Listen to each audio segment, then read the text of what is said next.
ग्वाल वालों के साथ भोजन कर रहे हैं और एक दूसरे का जूठा भोजन कर रहे हैं, तो ब्रह्मा आश्चर्यचकित हो जाते हैं और आश्चर्यचकित होकर के वह उस ब्रह्म की परीक्षा लेने के लिए विचार करते हैं। दूर गायें चल रही थी, सारी गायों को ब्रह्मा जी ने अपने ब्रह्मलोक भेज दिया है और जितने भी ग्वाल वाल वहां पर गायों के ढूंढने के लिए जा रहे हैं या चरा रहे हैं, उनको भी ब्रह्मा जी ने अपने ब्रह्मलोक में भेज दिया है। और यहाँ पर भगवान ने जब देखा तो भगवान समझ गए, उन्होंने सारे ग्वाल वाल और सारी गायें बछड़े स्वयं बना लिए हैं और एक साल निकल गई, एक वर्ष तक जो है भगवान उन ग्वाल वालों के साथ में अपनी गोकुल लीला करते रहे। लेकिन किसी को ये भान नहीं हुआ, सिर्फ बलदाऊ जी ये जानते थे कि कन्हैया का ये सब करा धराया है। तो जब कुछ वर्ष व्यतीत, 1-2 वर्ष जब निकल जाते हैं तो ब्रह्मा जी फिर ब्रह्मलोक से नीचे आते हैं और आकर के देखा कि चलो अब गोकुल में कुछ हाल देख के आए कि क्या हाल है, कैसे वहां पर भगवान अपनी लीलाएं कर रहे हैं। तो नीचे आकर के देखा तो वही ग्वाल बाल, वही वेशभूषा, वही बछड़े, वही गायें, सब जो है जैसे कि तैसे दिखाई दे रहे हैं। ब्रह्मा जी ऊपर दृष्टि ब्रह्मलोक में डालते हैं, वहां पर भी वही दिखाई देता है। जब नीचे देखते हैं ब्रज में तो भी वही दिखाई देता है। ब्रह्मा आश्चर्यचकित हो जाते हैं और आश्चर्यचकित होकर के ब्रह्मा तुरंत अपने वाहन हंस से कूद पड़ते हैं। हंस से कूद करके और ब्रह्मा जी नीचे आकर के भगवान के चरणों में लौट जाते हैं और चरणों में लौट करके भगवान से प्रार्थना करते हैं कि हे प्रभु, हे दीनानाथ, मैं अज्ञानवश आपकी ही परीक्षा लेने चला था, मुझसे ये भूल हुई है प्रभु। भगवान ब्रह्मा के नेत्रों से निकलते हुए आंसू को देख करके द्रवीभूत हो जाते हैं और ब्रह्मा जी ने अपने चतुर्मुख को, अपने चारों सिर को उनके चरणों में रख दिया है। दृष्टा त्वरेण निज धोरण तो अवतीर्य,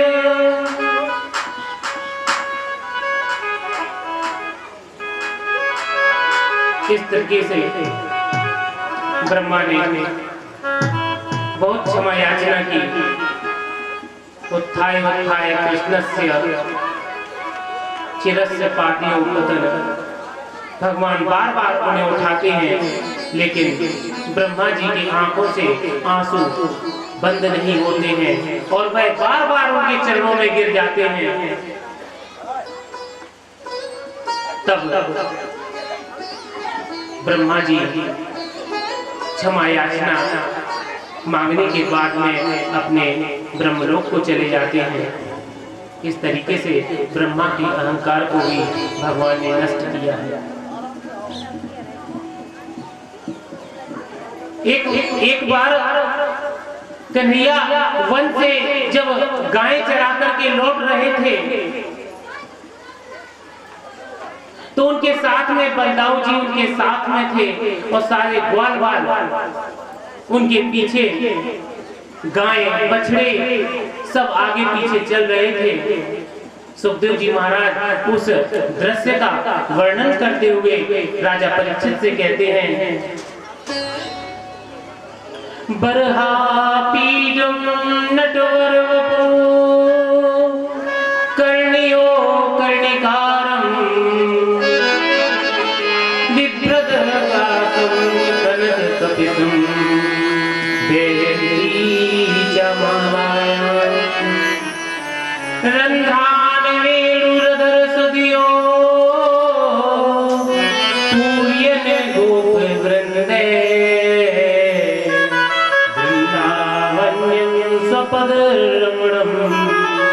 सजेगी के कीर्ति।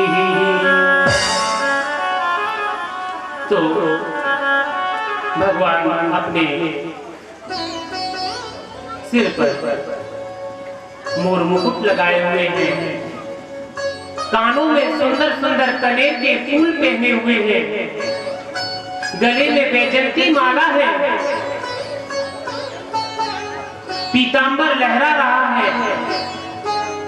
अपना एक हाथ दाऊ जी के कंधे पर रखे हुए हैं और दाऊ जी नीलांबर पहने हुए हैं। गायों की धूल उड़ रही है। कितना सुंदर दृश्य है। अपने मन में सभी भक्त उस दृश्य का ध्यान करें। इतने सुंदर दृश्य में भगवान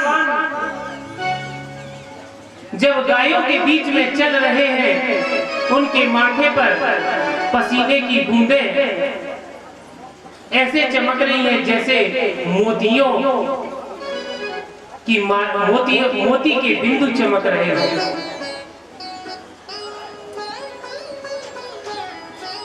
आगे आगे गैया पीछे पीछे ग्वाल, आगे आगे गैया पीछे पीछे ग्वाल, पीछे में मेरो मदन गोपाल।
भगवान वृंदावन में ब्रजमंडल में बहुत सी नाना प्रकार की लीलाएं करते हैं। गोपी जो शब्द है, गोपी अर्थात श्री कृष्ण दर्शन की लालसा। गो अर्थात इंद्रियां और पी मतलब पी जाना। इंद्रियों को पी जाना, ये गोपी कहलाता है। गोपियों के दो भेद हैं, एक नित्य सिद्धा गोपी होती है और एक होती है साधन सिद्धा गोपी। श्रुति रूपा गोपी भी बताई गई है, ऋषि रूपा गोपी भी बताई गई है और अन्य पूर्वा गोपी भी है, अनन्य पूर्वा गोपी भी है। तो सुखदेव जी महाराज गोपियों का विवेचन करते हुए राजा परीक्षित को बताते हैं कि हे राजन, श्रुति रूपा जो गोपी होती है वे वह गोपी होती हैं जो वेदाभिमानी जो देव थे, जिन्होंने ब्रह्म संबंध सिद्धकार के ब्रह्म साक्षात्कार हेतु गोकुल में प्रकट हुए, तपस्वी होने पर भी ऋषियों का काम बना रहा, ईश्वर का अनुभव जिन्हें हमेशा होता रहा, वह ऋषि मुनि श्रुति रूपी गोपी हैं। ऋषि रूपी गोपी भी है। दर्शन और अनुभव में थोड़ा अंतर होता है। दर्शन में दृश्य और दृष्टा का भेद होता है, अनुभव में दोनों एक हो जाते हैं। ऐसे ही संकीर्ण रूपा गोपी भी है, अन्य पूर्वा भी गोपी है और अनन्य पूर्वा गोपी भी है। जो पूर्ण बैरागी संत थे, वे अनन्य पूर्वा गोपी के रूप में ब्रजमंडल में अवतरित हुए हैं, जैसे सुखदेव जी और मीराबाई। एक बार गोपियों ने भगवान की अर्चना के लिए, उनको पति रूप में प्राप्त करने के लिए मां जगत जननी से प्रार्थना की और उनके लिए एक व्रत अपनाया। उन्होंने कात्यायनी देवी की आराधना की और नित्य प्रति ब्रह्म मुहूर्त में जाकर यमुना जल में स्नान करती थी और वहां बालू के ढेर से मां जगत जननी की मूर्ति बना करके उनकी पूजा किया करती थी। कात्यायनी महादेवी, कात्यायनी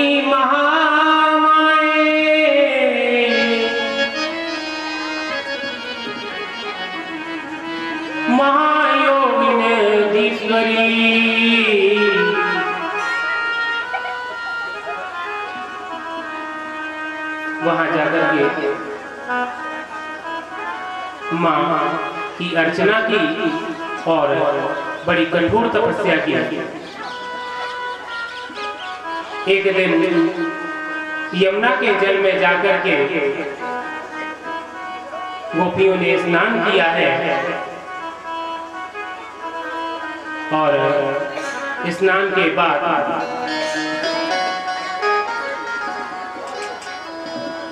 जब भगवान ने देखा कि गोपियां स्नान करने गई हैं, तो उन पर अपनी कृपा बरसाने के लिए भगवान अपने ग्वाल बालों के साथ कदम वृक्ष के पीछे छिप गए हैं और उनके वस्त्रों को चुरा करके वृक्ष पर टांग दिया है। गोपियों ने जब स्नान किया है और जब उन्होंने देखा कि जो घाट पर वस्त्र रखे हुए हैं वो वस्त्र वहां से गायब है। तो उन्होंने ये जान लिया कि निश्चित ही ये कन्हैया की शरारत है। तो वह भगवान का स्मरण करने लगी। भगवान भी वहां जब खड़े हुए, प्रकट हुए उस स्थान पर, उनके सामने आए, उनको दर्शन दिया, तो भगवान ने उन्हें समझाया कि इस तरह से यमुना जल में स्नान करना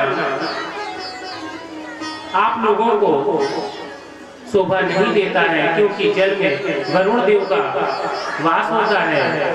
इसलिए जल में निर्वस्त्र होकर स्नान करना महापाप है। उन्होंने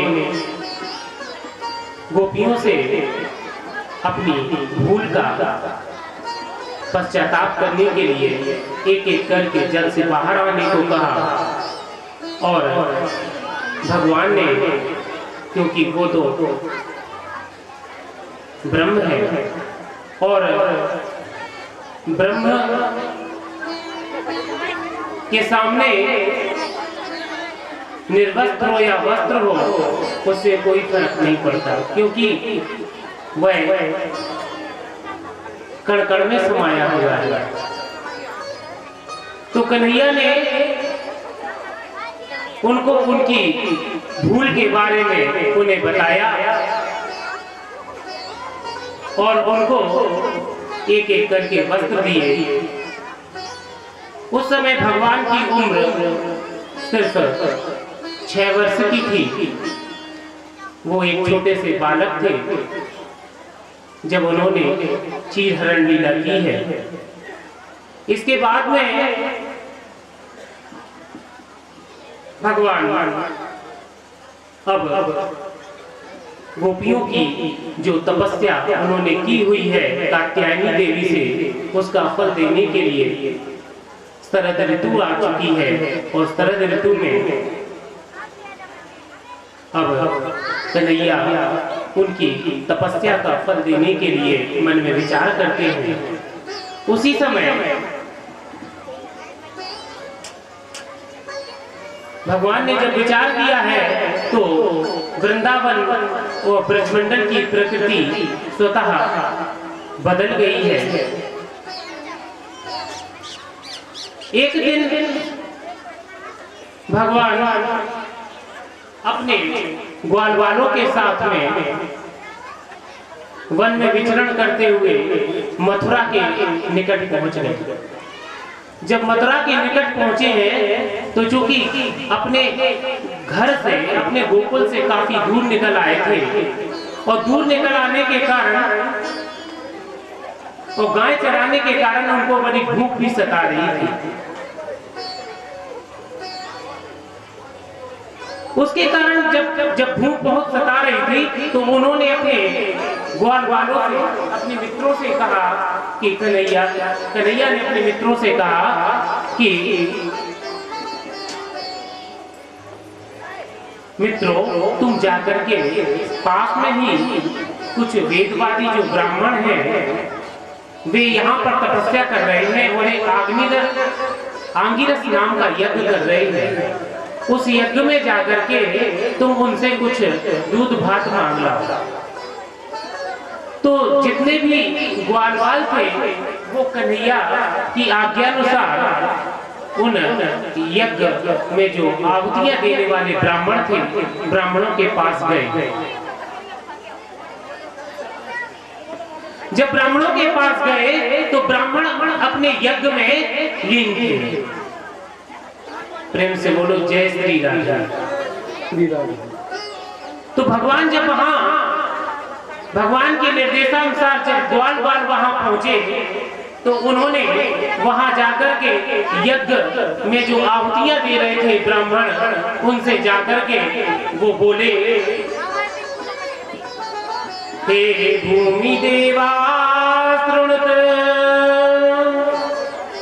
कृष्णस्य देशकारिणः प्राप्ता जानीत गोपांडलो राम चोदिता। हे भूमि देव, हे ब्राह्मण देवता, कन्हैया गोकुल से गाय चराते चराते बहुत दूर आ गए हैं और उन्हें बहुत बड़ी भूख लगी है। आप थोड़ा सा दूध भात दे दीजिए जिससे हम लोग अपनी भूख से निवृत्ति पा सकें।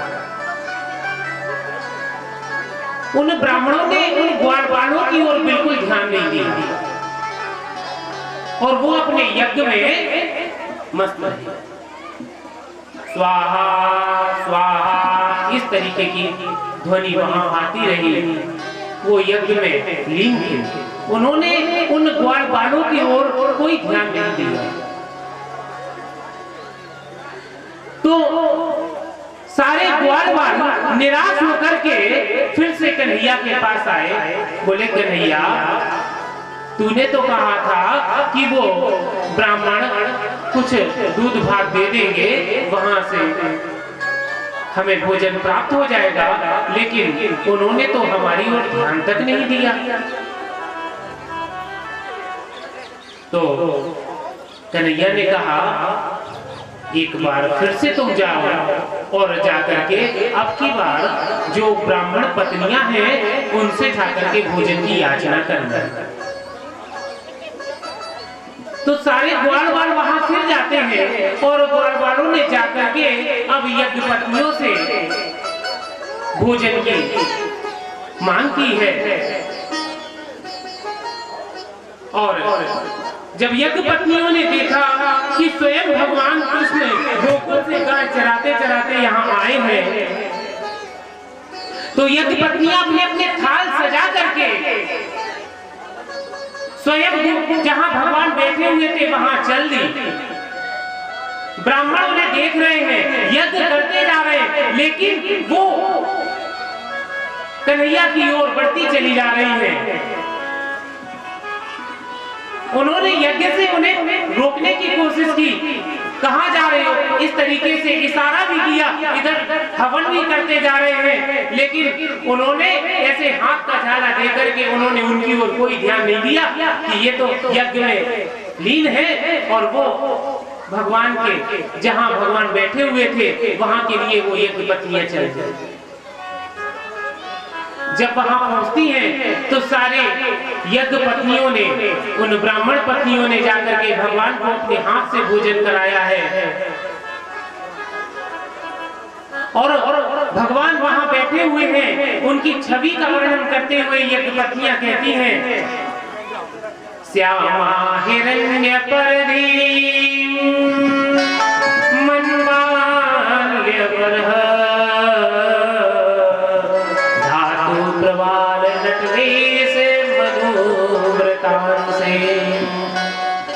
विन्यस्त हस्तमित्रेण धनुननाब्जं कर्णोत्पालक कपोल मुखाब्जहासं। उनके सांवले शरीर पर सुनहरा पीतांबर लहरा रहा है, गले में वनमाला डली हुई है, मस्तक पर मोर मुकुट विराजमान, मोर मुकुट धारण किए हुए हैं और अंग अंग में रंगीन धातु से चित्रकारी की गई है। उनके कपोलों पर उनके कपोलों पर भी चित्रकारी है। उनके कानों में गणेश के फूल लगे हुए हैं, पुष्प लगे हुए हैं। एक हाथ वो अपने ग्वालवाल के कंधे पर रखे हुए हैं, दूसरे हाथ से कमल को धारण किए हुए हैं। ऐसी छवि देख करके यज्ञ पत्नियों ने अपने हृदय को कृतार्थ किया। यज्ञ पत्नियों ने जाकर के स्वयं कन्हैया को अपने हाथ से भोजन कराया है। जब यज्ञ में बैठे हुए जो उनके पतियों को, ब्राह्मणों को जब ये पता लगा कि हमारी जो पत्नियां हैं वो भगवान के दर्शन कर रही हैं, उनको भोजन खिला रही हैं, और उन्हें जब ये आभास हुआ तो वह जो है अपना यज्ञ समाप्त करके वहां पहुंच गए और वहां पहुंच करके उन्होंने भगवान के इस रूप को देख करके और अपनी पत्नियों के इस भाग्य को देख करके अपने आप को धिक्कारा, अपने आप से कहा धिक जन्म कासिद धिक जन्म नास्ति व्रत विद्या धिक व्रत धिक बहुत ज्ञता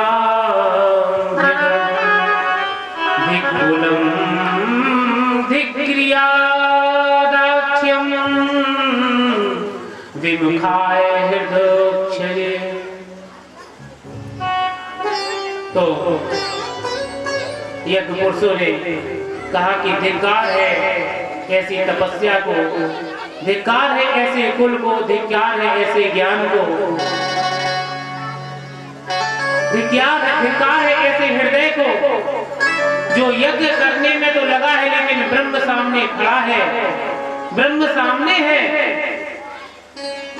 उसकी ओर ध्यान भी नहीं दे पा रहा है।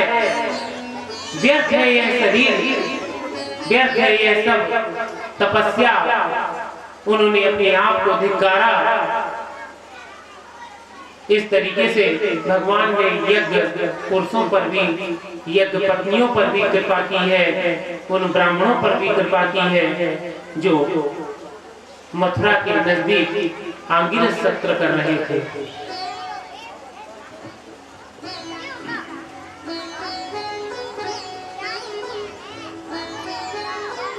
बोलो वृंदावन चंद्र बिहारी लाल की जय, भक्तवत्सल भगवान की जय, नारायण भगवान की जय।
बेटा, हम हर वर्ष की भांति इंद्र की पूजा करते हैं, क्योंकि इंद्र देवताओं के देवता हैं और वह पानी जल बरसाते हैं और जल बरसाने से हमारी पृथ्वी अन्नोत्पादन करती है और जब अन्न का उत्पादन होता है तो उससे सभी भूत प्राणियों का पालन पोषण होता है। इस तरह से बाबा ने कन्हैया को समझाया। तो कन्हैया बोले, तो क्या हम यज्ञ अगर इंद्र की पूजा नहीं करेंगे तो क्या इंद्रदेव जल नहीं बरसाएंगे? नंद बाबा बोले, बेटा, इंद्र की पूजा तो सदियों से होती आ रही है और यदि हम उनसे विमुख हुए तो निश्चित ही वह अनावृष्टि कर देंगे और जिससे जो है हमारी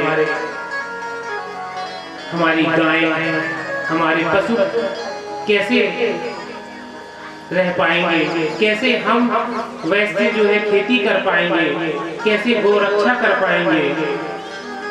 तो जब नंद बाबा ने ऐसे समझाया तो भगवान कहते हैं, कर्मणा जायते जंतु कर्मणे विलीयते सुखम दुखम